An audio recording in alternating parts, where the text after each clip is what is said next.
आजच्या या कार्यक्रम म्हणजे मी 28/8/2024 या साली 6 महिन्यासाठी बघा आजच्या या कार्यक्रमाचे अध्यक्ष आपले कुरुडे सर, तसेच उपाध्यक्ष जांबुतकर मॅडम, तसेच आपल्या शाळेचे सध्या हेडमास्टर सर आपले तिकडं आहेत, एचएम सर 12वीचे पेपरला गेलेले आहेत, त्यांच्या जागेवर आपले मॅडम. आणि खरं सांगणं म्हणजे मॅडमचं सर्वात जास्त योगदान आपल्या गणितासाठी इथं योगदान आणि या शाळा सांभाळण्याचं योगदान सर्वात जास्त आहे. आणि दुसरी गोष्ट म्हणजे आपल्याला शिक्षक कमी असल्यामुळं आहे की नाही, आणि आपल्याला तत्पर लाभलेले बिडकर सर आहे की नाही, त्यांचा कार्यकाळ 8 महिने झाला. जसा माझा 6 महिने झाला तसा त्यांचा 8 महिने इथं कार्यकाळ झाला आहे की नाही, गव्हर्नमेंट मध्ये लागून. तर मी पहिले यायला सर्वांना यायला नमस्कार करतो. आणि बघा 6 महिने मी इथं कार्यकाळ केलो. त्या 6 महिन्यामध्ये मी पहिले अचानक आमचं बोलणं झालं मॅडमचं आणि माझं. मॅडमचं की मॅडम म्हणले किंवा शिक्षण सप्ताहाच्या कालावधीनुसार आहे की नाही, तर तुम्ही आम्हाला थोडस ज्ञानार्जन करण्यासाठी विद्यार्थ्याला ज्ञानेश्वर 8वी 9वी 10वी असो ज्ञानार्जन करण्यासाठी तुम्ही यावं आणि आम्हाला थोडस मदत करावी. या अनुषंगाने मी या शाळेवर आलो. आणि मला पण माहित नव्हतं किंवा गुरुजन वर्गाला पण माहित नव्हतं की इथं एक योजना मुख्यमंत्री योजनामधून नाही प्रशिक्षणार्थी म्हणजे जे युवा पिढीचे जे बेरोजगार होते नाही नाही, असे आपल्या महाराष्ट्रामध्ये 1,10,000 प्रशिक्षणार्थी काम करत आहेत सध्या आस्थापनेवर. आणि त्यांची एक संघटना बी तयार झालेली आहे. आणि त्या संघटनानुसार बरेच मीटिंग झाल्या. त्या मीटिंगला मी गेलेलो. आणि त्यानंतर बघा आपल्या शाळेमध्ये मी 6 महिने कार्यरत काम केलो. आणि पहिली गोष्ट तर मी थोडस सांगतोच, पण त्याआधी मी अध्यक्ष साहेब, उपाध्यक्ष मॅडम, तसेच आपल्या शाळेचे गुरुजन वर्ग, जर अचानक जर माझ्याकडून काही जरी गलती झाली असतील तर त्याच्याशी मला माफ करावं ही एवढीच विनंती आहे की नाही. म्हणजे बघा हे काम करत असताना आणि खरं म्हणजे शिक्षण काम करत असताना तुम्हाला शिकवत असताना कोणतंही काम, आता तुम्ही बघा खाली बसल्या बसल्या तुम्हाला काहीही बोलताय किंवा कोणाचा चिमटा घेणे आहे की नाही, कोणाचं काहीतरीच निघते, कोणाचं रजिस्टर वाजते, कोणाचं पॅड वाजते आहे की नाही. पण अशा ह्या शाळा शिकत असताना मी तुम्हाला काही गोष्टी सांगितलेलो होतो आणि आजही याच्या समोर मी सांगतो की जीवनात जर काही घडायचं असेल तर बघा कोणी म्हणते की मला अभ्यास पाठ होत नाही, कोणी म्हणते आमचा अभ्यासच होत नाही. तुमचा अभ्यास यामुळे होत नाही कारण की मी पहिलीपासून तुमच्यासारखाच होतो. असा काय मी काय हुशार नव्हतो. 10वी पर्यंत मला काही इंग्रजी येत नव्हती. मार्कंडे मॅडम होते आम्हाला हेडमास्टर म्हणून. बघा मी असाच होतो. फक्त आम्ही काय करायचो की ज्या टायमाला शिकवायचे त्या टायमाला न काही मधामध्ये वाजवता कुडबुड करता लक्ष फक्त बोर्डकर असायला पाहिजे. लक्ष फक्त बोर्डकर असला पाहिजे. आणि ते बोर्डवर सर आपल्याला जे शिकवतील ते आपल्या वहीत लिहिता आलं पाहिजे. मेन गोष्ट म्हणजे तुमची वही पाहिजे, वहीला पेन पाहिजे सोबत. आणि तुमचं लक्ष तत्पर, कोणतीही मैत्रीण कुठेही कड्या करत असेल त्याच्याकडे लक्ष न जाता तुमचं सगळं बोर्डवर लक्ष पाहिजे. अशा घटना जर तुमच्या जर व्यवस्थित असतील तरच तुमचं शिक्षण व्यवस्थित होऊ शकतं. अन्यथा मग तुम्ही नंतर घरी जाऊन काय विद्यार्थी लगेच विचारतात, मॅडम आता लगेच सांगा, थोडं मागं जा. हे कशामुळे होते की तुम्ही व्यवस्थित ते ऐकत ना आहे की नाही, आणि ते ऐकलेला शब्द तुमच्यापर्यंत पोहोचत नाही कारण की तुमच्यातले काही धिंगाणे करतात आहे की नाही. मग ते तुम्ही ऐकण्यासाठी वर्ग शांत असावा लागतो. आणि जेवढं तुमची मानस्थिती शांत राहत नाही तेवढं शिक्षक बी तुम्हाला व्यवस्थित शिकू शकत नाही. मी या 6 महिन्याचा अनुभव सांगतो बरोबर. आणि मी तुम्हाला प्रत्येक वेळेस तुम्हाला मॅडमचं नाव घेऊन सरचं नाव घेऊन तुम्हाला व्यवस्थित सांगितलेले एवढे शिक्षक तुम्हाला या शाळांमध्ये आज तुम्ही जर बाहेर जर गेले तर तुम्हाला पैसे देऊन शिकावं लागते, नाही? बाहेरच्या संस्था रिकामे पैसे घ्यायला बसलेल्या आहेत, नाही? आणि इथं नुकसान फक्त जिल्हा परिषद शाळाच नाही, केंद्र प्राथमिक शाळा, जिल्हा परिषद शाळाचं आहे. का आहे? कारण की लोक तिथं पैसे देऊन शिकवतात.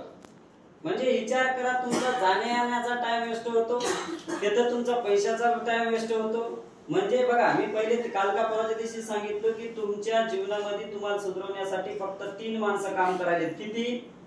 3 सांगितलं, तुम्हाला माहित आहे.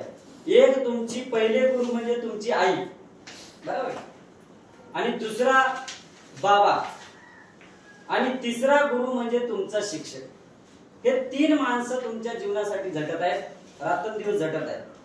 कारण की तेच 3 माणसं तुम्हाला खालून जमिनीच्या पडद्यावरून उचलून तुम्हाला कुठेतरी नॅशनल बोर्डावर पाहण्यासाठी त्यांचं भविष्य आहे, ठीक आहे, किंवा त्यांचं ध्येय आहे की तुम्ही त्यांचं ऐकलं पाहिजे, करायला पाहिजे. हे 3च तुमच्या जीवनामध्ये हे माणसं तुम्हाला रात्रंदिवस कष्ट करून. बघा, तुम्हाला असं आहे का, मला सांगा, तुमच्यापैकी कोणतं आहे की तुम्हाला इथून गेल्याच्या नंतर, शाळेतून गेल्याच्या नंतर सिमेंट कॉन्क्रीटचं काम करावं लागते किंवा शेतात निंदाळ्यात लगेच जावं लागते? का तुम्हाला असं कोणतं आहे की तुम्हाला पैसे मागितले भेटले नाहीत?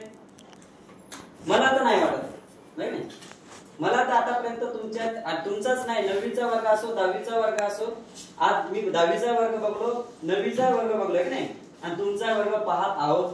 म्हणजे तुमच्यामध्ये तुमचे मायबाप रात्रंदिवस कष्ट करून तुम्हाला कपडा लत्ता बूट, तुमचं चांगल्या घटिंगीसाठी पैसे, ड्रेससाठी पैसे, तुमच्या बॅगी, तुमच्या वह्या, आहे की नाही, शासन तुम्हाला पुस्तक द्यायला, कपडे द्यायला, आहे की नाही.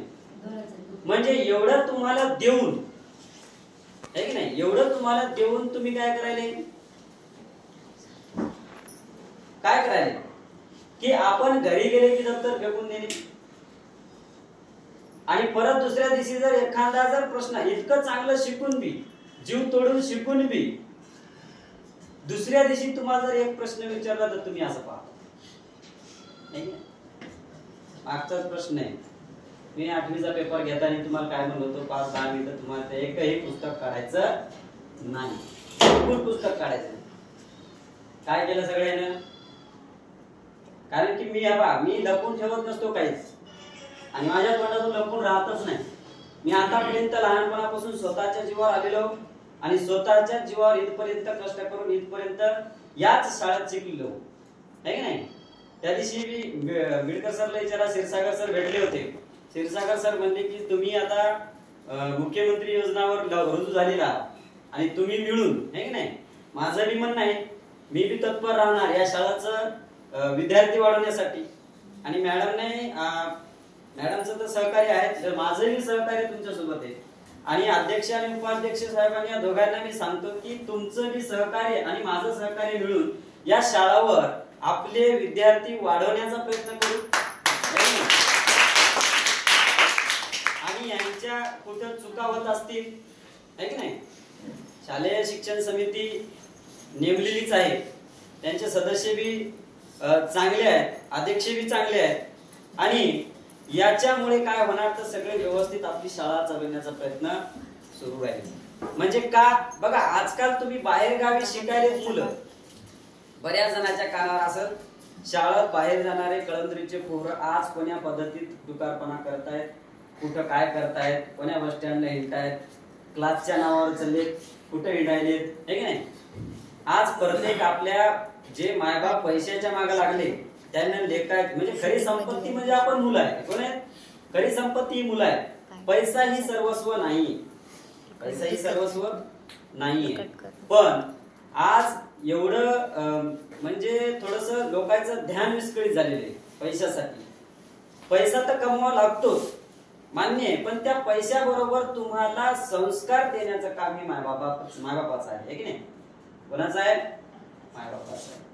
जर तुम्ही पैसा कितीही कमवला आणि जर तुमची पिढी जर पुढची व्यवस्थित जर नसेल तर तुमचा काहीही जीवनात फायदा नाही, असं वाटतं.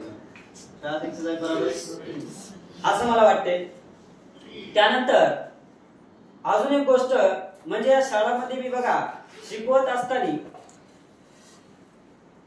दोन गोष्टी म्हणजे तुम्ही मला आतापर्यंत मी सांगितलं तुम्हाला बरेच वेळेस सांगितलं सगळं की तुम्ही मला एक कळते की तुम्ही अभ्यास करत चला नाही की नाही अभ्यास करत चला.